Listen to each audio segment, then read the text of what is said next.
Welcome to the deep dive. Yeah. You send us the sources, the things you're curious about, and, well, we dive in. We extract the key insights, trying to give you a faster path to understanding some really complex stuff, without drowning in information. Yeah, cutting through the noise. Exactly. So today, we're looking at something pretty weighty. The potential for some kind of understanding between the U.S. and Russia. A big topic. It is. And our starting point is a recent discussion featuring Jacob de Jong. He's from the Nieuwe Vredesbeweging, that's the new peace movement in the Netherlands, on the YouTube channel De Nieuwe Wereld. And maybe we should start with that movement itself, the Nieuwe Vredesbeweging. Good idea. What are they about? Well, it's interesting. It's actually a coalition, 22 different organizations over there, and they're pushing for some, well, pretty fundamental changes. Like what? Things like diplomacy first, always, de-escalation, cutting military spending, nuclear disarmament, the big ones. Plus, tighter arms export controls, saying no to bringing back conscription, and generally just moving away from a militarized approach to society. And they seem to be getting heard more. It looks that way. They've had TV appearances recently, met with Jan Pronk, who's a former big deal minister. So yeah, their voice seems to be growing louder. Right. And this ties into what you, our listener, have been telling us.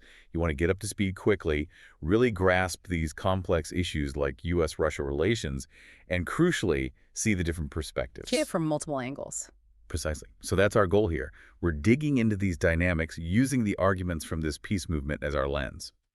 Okay, so let's jump in.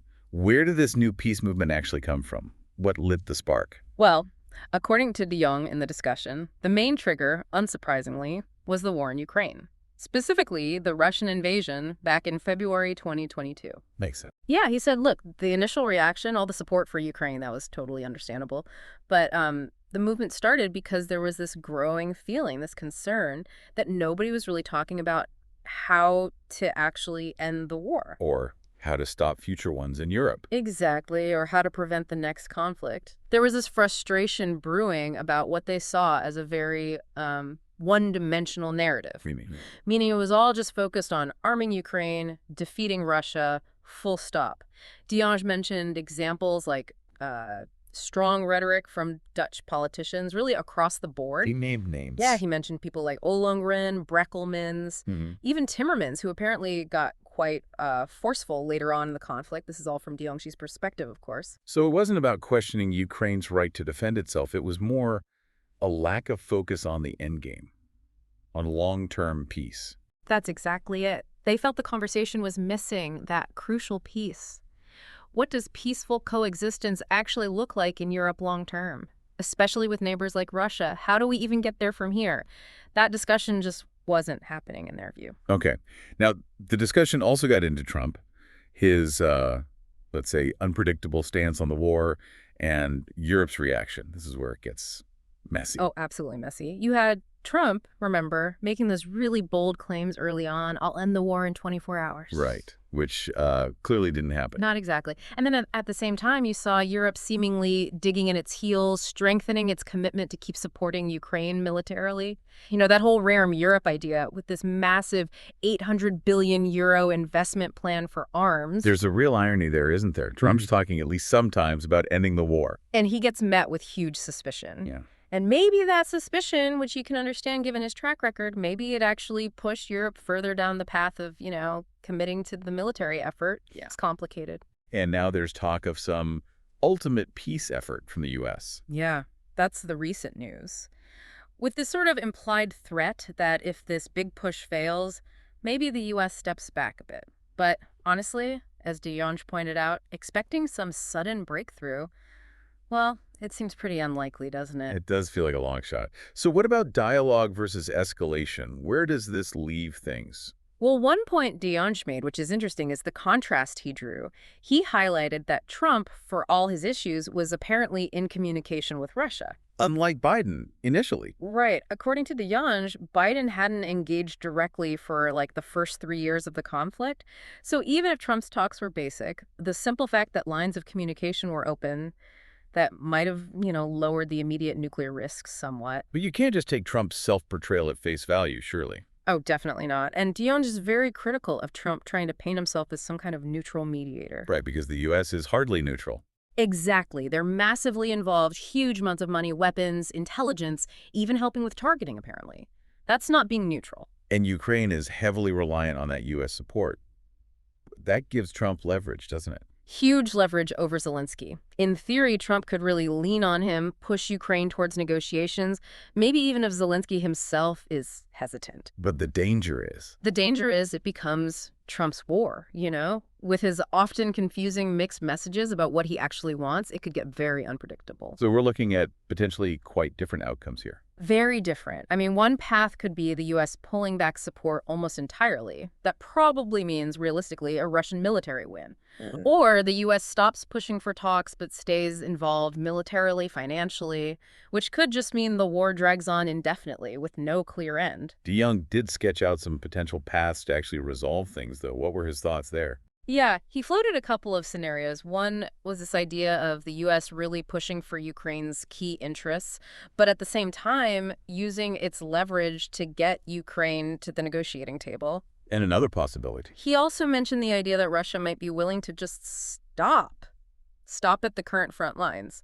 Now, that would obviously be a massive loss for Ukraine territorially. What huge loss. But potentially, it could preserve what's left of Ukraine's sovereignty. It's a grim calculation. And what needs to be on the table for any actual talks? What are the core issues?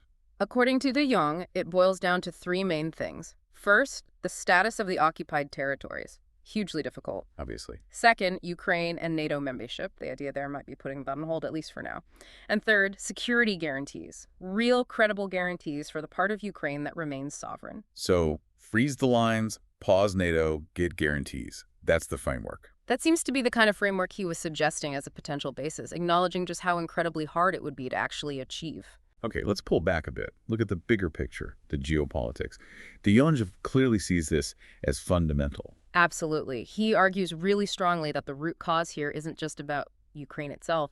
It's about the bigger geopolitical shifts, and specifically NATO expanding eastward, closer to Russia.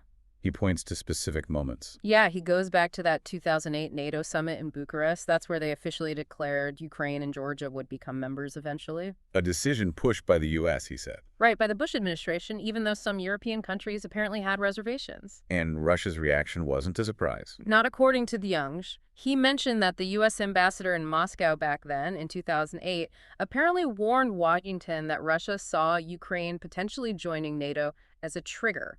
A possible trigger for military action. And Putin had said as much publicly. Repeatedly, that Ukraine and NATO was a red line. So the timeline de Jonge lays out is 2008 Bucharest Declaration, 2014 Crimea annexation. And then 2022, the full invasion. Exactly. And he weaves in the 2014 Maidan Revolution in Ukraine, too.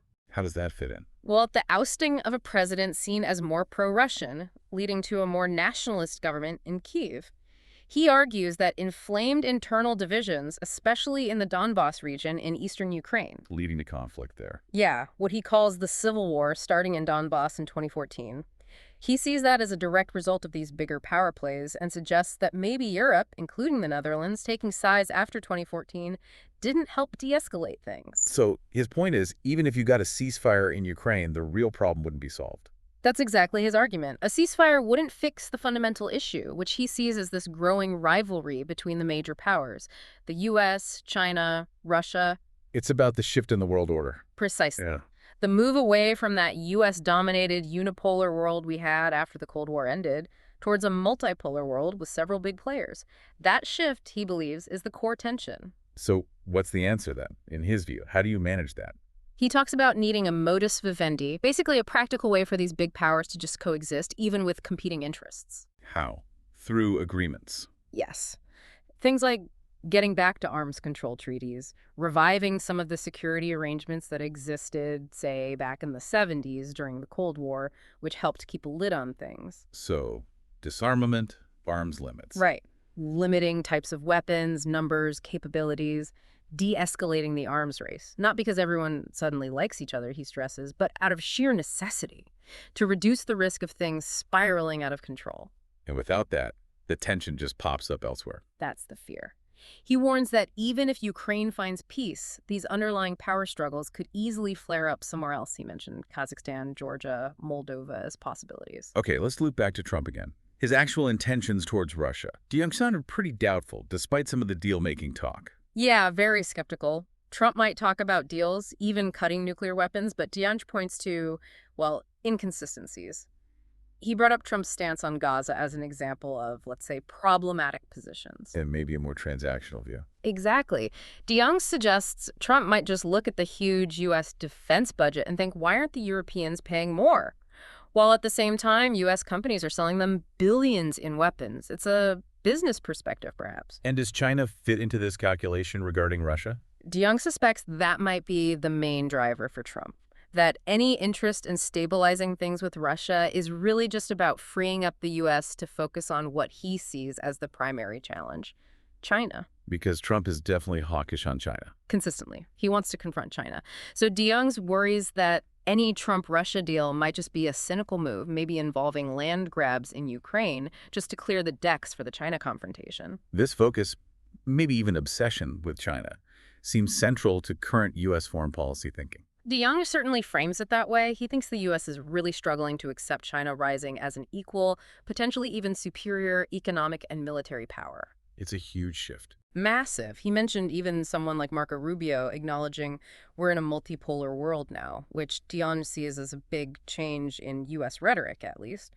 But he still characterizes the U.S. as acting like an empire, basically. Seeing Russia, China, Iran as obstacles? As obstacles to maintaining its global influence. And he believes that despite some talk of multipolarity, Trump, deep down, still believes in American dominance. His focus on trade deficits, for instance. Right. Blaming other countries, slapping on tariffs. DeYoung sees that as part of the same mindset. He kind of portrays Trump as managing the decline of U.S. power, maybe just in a more chaotic way than the traditional foreign policy elite, who still want to preserve that unipolar status. So whether it's Trump or Biden, the underlying shift is happening anyway, towards multipolarity. That's his take. Different styles, same basic trajectory. But he issues a stark warning about the danger of actual military conflict between the U.S. and China. Calling it gambling with World War III. Something like that. Driven by this maybe desperate attempt to hold on to American power. He warns this whole process, this decline of the American empire trying to cling on, could create all sorts of new injustices and instability. Which makes communication, like with Russia, even more critical. Absolutely. Yeah. Especially to manage the nuclear risk in such a volatile time. Okay, let's refocus on the new peace movement itself. Their agenda. Diplomacy, de-escalation, disarmament. How does DeYoung see them actually achieving this, given the current climate? Well, he's very aware of the strong push towards militarization in Europe. He even mentioned the Dutch king commenting on it. And he challenges the logic behind it. Directly, he questions the whole idea of deterrence, arguing it often just provokes the other side and fuels an arms race. He insists there has to be a return to dialogue, a questioning of this path of just arming more and more. He mentioned a time when disarmament seemed more possible. Yeah, he looked back, maybe a bit wistfully, to the early 2000s. He saw that as potentially a golden age for disarmament talks. Contrast that with now, he says, where major treaties are being torn up, pointing fingers at both Trump and Bush for pulling the U.S. out of key agreements. So it's about challenging the dominant story, that arming up is the only option against Russia. Exactly. Arguing that there is an alternative path, and it involves talking, diplomacy. He did mention Spain as one country in Europe that seems a bit more reluctant to just ramp up military spending unquestioningly. Did he draw parallels with past leaders? He did, yeah. He brought up figures from the Cold War like Willy Brandt in West Germany or JFK and the U.S. leaders who, despite deep ideological divides, were still willing to talk to the other side, the Soviet Union back then. But he also had concerns about who's talking about peace now. He did express some unease. He noted that the peace narrative seems to be getting picked up by some on the far right, which makes him question, how genuine that is. And disappointment with the traditional left? Yeah, quite strong disappointment. He feels the left, which historically championed peace, has largely bought into the current war effort. He mentioned Timmermans again, and even changes within parties like the Party for Animals, which used to be quite pacifist. So what's his message for people who do believe in peace? His call is basically, get involved. Get politically active at whatever level you can. He knows the structures pushing the war narrative are powerful media, government, think tanks, military figures, often amplified, he says, by public broadcasters. But he thinks ordinary people aren't fully convinced. He senses that, yeah. That underneath the surface, many people are uneasy about the constant push for war, maybe even bringing back conscription. He had a specific issue with a newspaper article about him, right? The NRC. Yes, he reacted quite strongly to that. He felt the article basically painted him as pro-war just because he was arguing for de-escalation, which seems, well, contradictory. Highlighting a potential media bias. That's how he sees it. A tendency in mainstream media to consistently echo the pro-war line. Though he did give credit to some outlets du New World, obviously, but also programs like Newsir and the newspaper Tro for offering more balance, in his view. He also connected this to Gaza, didn't he? Seeing a missed opportunity for Europe. A huge missed opportunity, in his eyes. He finds it striking that Europe could unite against Russia and initially against Trump's rhetoric on Ukraine, but hasn't managed a similar united front regarding the humanitarian crisis in Gaza. And that harms Europe's credibility. Massively, he argues. It creates a perception of double standards, which weakens Europe's moral authority when it tries to talk about peace or international law elsewhere, including Ukraine. You mentioned the Palestine Solidarity Movement, too. Yeah, pointing out how large it is, possibly the biggest street movement since the anti-nuclear protests in the 80s, yet he feels it's been largely ignored by the government. This is despite, he says, public opinion in the Netherlands shifting against the government's Gaza policy. And his view on Netanyahu's motivations was quite pointed. Very critical. He suggested Netanyahu might be prolonging the war partly to stay in power, avoid corruption trials, but also that the ultra-right in Israel genuinely has an agenda, potentially involving depopulating and settling Gaza. He described a shift in Israeli society. An extreme shift to the right, he said, along with a really worrying dehumanization of Palestinians. He also questioned why media outlets keep giving Netanyahu a platform, amplifying his statements, when he sees him as untrustworthy. He also tackled the argument about historical guilt, the Holocaust, and support for Israel. Yeah, he challenged that directly. He argued that Europe's historical anti-Semitism doesn't mean it should give unconditional support to current Israeli policies. He actually framed the treatment of Palestinians as a tragic outcome of that European history, suggesting Europe now has a responsibility to say stop. And he touched on Zionism itself. Briefly, yeah. The complex relationship between Zionism and anti-Semitism, including things like Christian Zionism and its theological underpinnings. It sounds like Deyanji's own personal story influences his activism quite a bit. It seems so.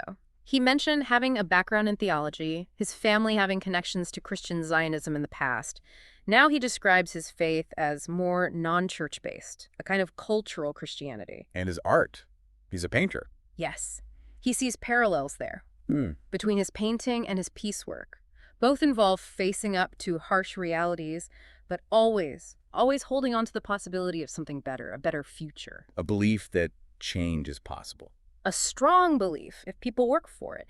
He even suggested that redirecting just a tiny fraction of global military spending towards peace building could make a huge difference. You could really hear the passion in his voice, especially about Gaza.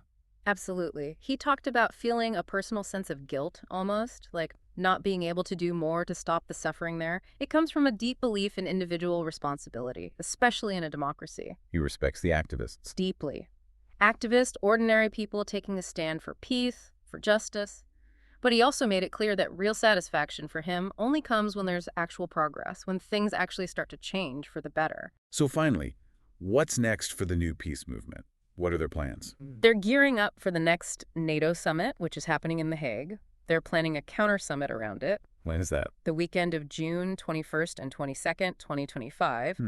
And they're organizing a demonstration in The Hague on the Saturday, June 21st. And they're critical of the summit itself. Very critical of the huge security costs, the whole focus on military buildup. They question if that really serves peace, and they argue that all that money spent on military stuff comes at the expense of social programs, healthcare, education, you know. The classic guns versus butter argument. Pretty much. And he was also quite skeptical about Trump ever actually wanting to dismantle NATO. He suspects Trump just sees it as a great market for selling U.S. weapons. Right. So wrapping up this deep dive, we've really journeyed through the complexities of U.S.-Russia relations, seen through the particular viewpoint of this new peace movement. Yeah, exploring their origins in the Ukraine war, their critique of current approaches, and their focus on those deeper geopolitical currents, and how conflicts like Ukraine and Gaza are, in their view, interconnected. And what really emerges is that tension, isn't it? Between the push for more military solutions and what they argue is an urgent need for diplomacy, for different thinking. Absolutely. And the importance of understanding that history, that wider context, if you want to really grapple with the challenges we're facing right now. Which leaves you, the listener, with maybe a final thought to chew on. We see vast resources, incredible energy pouring into military spending globally. What if? What if even a small fraction of that was genuinely invested in peace, in dialogue, in understanding, in de-escalation? What could that actually achieve? Yeah, what kind of transformation might be possible? It's definitely worth thinking about what role each of us can play, even just in fostering dialogue and looking for those alternative paths.